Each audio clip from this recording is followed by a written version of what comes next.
We are here with the legendary Mike Burrows, and also I understand this is a special day for you, Mike. It is. It's my official birthday. I'm 75 today. Being the king of carbon as was in my giant days, I decided it's actually April really, but it'll do for today. So we've got having a little party around it. So even when I lose badly in all the races, there's still something to celebrate. Anything here apparently in Great Britain to celebrate, I think works. So yeah, indeed, yes, right. The other thing has stopped happening. The kickball is it's out the window, so it's cycling that's coming home.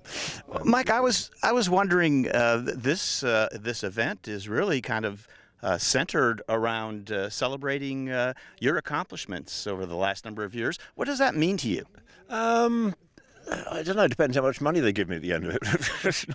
It's sort of nice. It's. I've been racing half my life in recumbents. Maybe I should hang my heart rate monitor up this year, I think. So it's a nice, and it's all come together, hasn't it? The weather, which it hasn't been like this in '76, so this is a bit special for me. The venue I think this is the best cycle track in the world. Certainly the best I've ever raced on, and I've raced on a few now, whatever. It's the biggest entry we've ever had for a world, so we've got all our friends from the continent over, whatever sort of thing. So it's just going to be a fabulous event, whatever. It sort of can't go wrong, really, sort of thing. And representing the recumbent community here in Great Britain, what does this world event mean to someone that lives here, that it's here in Beschinger Park? Nothing. It could have been held anywhere. This is Britain and this is cycling. We don't take any notice of cycling. We sort of had to win the Tour de France before people recognise, and even at the moment it's going on and they're barely mentioning it, sort of thing, because the other game's on at the moment still, sort of thing. So no, sadly we don't get as much recognition as we should. Well, the bicycle has got a fantastic history. Last year was the 200th anniversary of the invention of its precursor, the draisine, whatever sort of thing. And to me, it's got an even greater future. It's a fabulous machine, whatever, and people just sort of don't want to recognise it in this country. It's always been seen as pauper, as working class transport.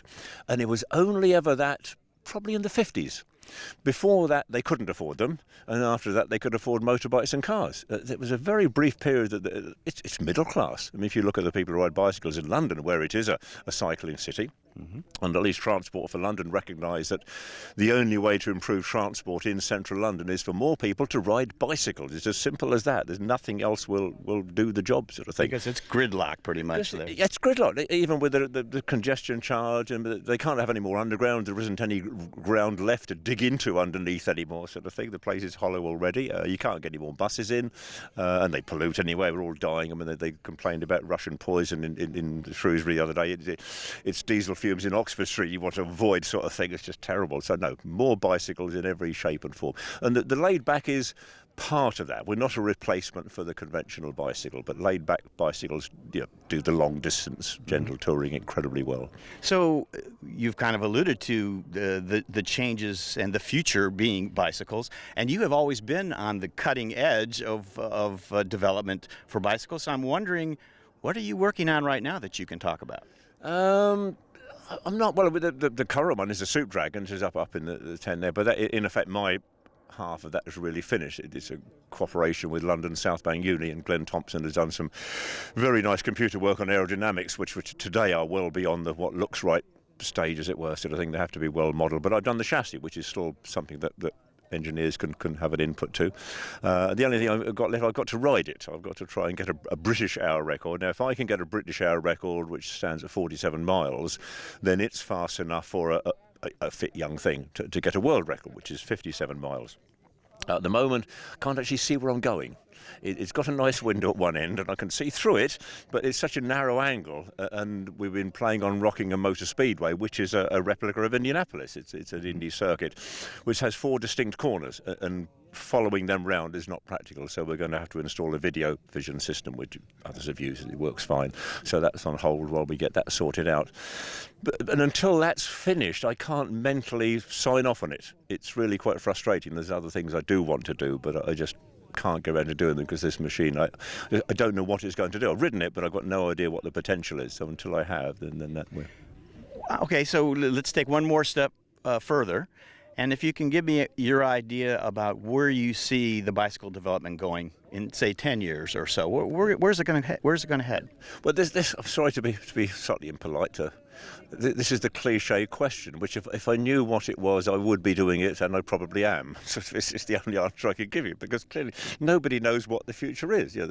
It doesn't exist. So, I mean, the thing I'd like to see is what I've been doing a long time, and it goes back to the Giant days, is the city bike. We talked about bikes' future.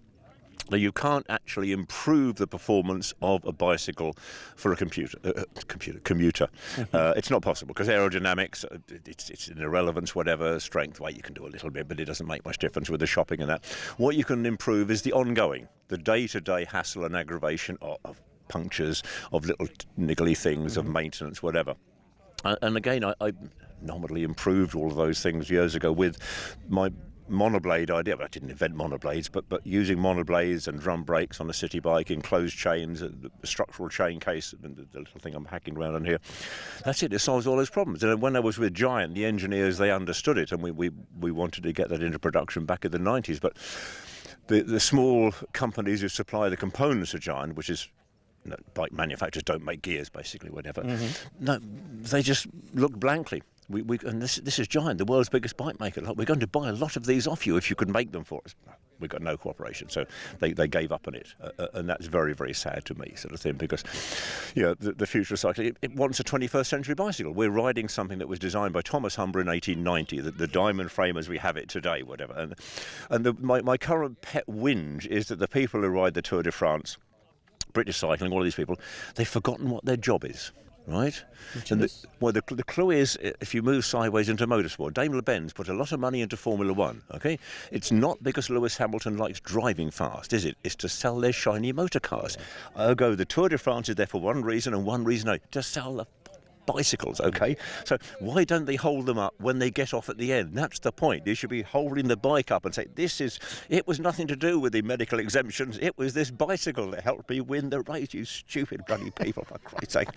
And that's what they're there for. That is their only job, is selling bike. The first bicycle race was run and sponsored by Michelin to say how good their tyres were. And ever since, that's been the point of it. So the bicycle needs to move on. I mean, when Chris won back in 92, with the monocoque bike, suddenly, wow, that's a bike. And of course, you can buy into that.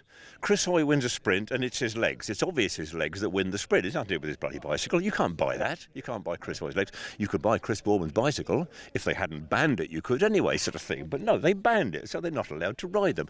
And people only want to ride what their heroes want to ride. Now, I can make you a monocoque tomorrow. You won't buy it because Chris Froome isn't going to ride one in the time trial. Right. And that's it. People ride what their heroes ride. And that's it. No, that's the moment, so true. Yeah. I was going to say, we had a discussion with Ice Trikes last night about just that. How do you sell more trikes, that sort of thing? You have to find someone who is going to ride that the people know that they want to emulate, and that's exactly your point. Yeah, I mean, the marketing, I'm saying, 7 years with Giant, the world's biggest bike maker, and I learned then that there are no experts in marketing anyway. Somebody comes up with an idea, it clicks or it doesn't click or whatever sort of thing. I mean, the current trend for the time trial bikes in the Tour is the level top tube, which is like really stupid, but someone's done it. None of the others have a clue, sort of thing. I mean, there are no. I'm not the best bike designer in the world. I'm the only bike bloody designer in the world, because there's no one else out there has ever done anything of significance.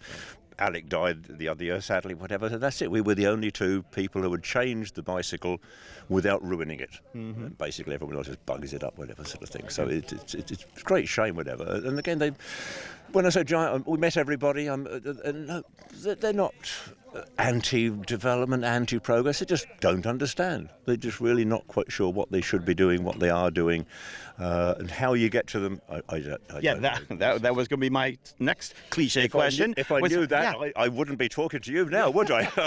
And I'm so glad that you are talking to me, Mike. I'd be sitting in a very tall tower.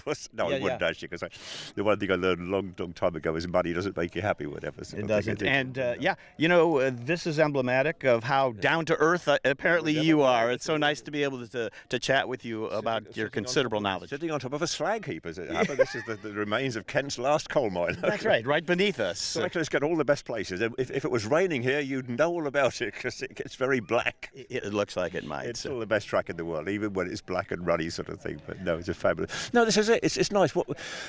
I learned along the way, very much the Buddhist approach, just enjoy what we're doing. We enjoy it, we're having a great time here, whatever. If no one else wants to join in, fine, who cares, whatever. So let them go and ride the Tour de France. It's stupid, and I'm going faster than Chris Froome is, so what's not to like? Sort of That's exactly right. And when people take a look at the video that I've shot of many of the runs today, they're going to see huge smiles on all of the riders' faces, and the camaraderie that we've seen here is a wonderful, warm community. Do you find it so? Right.